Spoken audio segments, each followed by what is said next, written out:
বীৰ লাচিত সেনাৰ সাংগঠনিক সচিব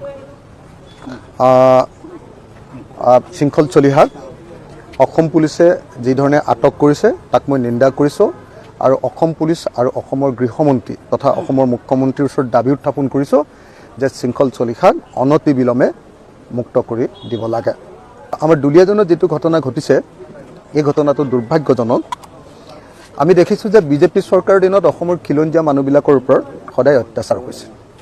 বিজেপি চৰকাৰৰ দিনত অসমৰ খিলঞ্জীয়া মানুহবিলাকে মাৰ খাবলগীয়া হৈছে আৰু বহিৰাগত মানুহবিলাকে বনিয়াবিলাকে যিবিলাকে বেপাৰ কৰিবলৈ ইয়ালৈ আহিছে তেওঁলোকে আমাৰ অসমীয়া মানুহৰ ওপৰত হাত তুলিবলৈ সাহস কৰিছে, আমাৰ খিলঞ্জীয়া থলুৱা মানুহৰ ওপৰত হাত তুলিবলৈ সাহস কৰিছে। গতিকে দুলীয়াজনৰ এই ঘটনা সেইকাৰণে নিন্দনীয়। মই সেইকাৰণে দাবী উত্থাপন কৰিছোঁ যে অনতিবিলম্বে শৃংখল চলিহাক মুক্ত কৰাৰ ব্যৱস্থা কৰিব লাগে। মুখ্যমন্ত্ৰীৰ ওচৰত দাবী জনাইছোঁ। মই শিৱসাগৰৰ বিধায়ক হিচাপে দাবী জনাইছোঁ, ৰাইজৰ দলৰ সভাপতি হিচাপে দাবী জনাইছোঁ আৰু আশা কৰিছোঁ যে অতি সোনকালে চৰকাৰে এই সম্পৰ্কত এটা সিদ্ধান্ত গ্ৰহণ কৰি আমাৰ শৃংখলক উলিয়াই দিয়াৰ, মোৰ ভাই শৃংখলক উলিয়াই দিয়াৰ ব্যৱস্থা কৰিব।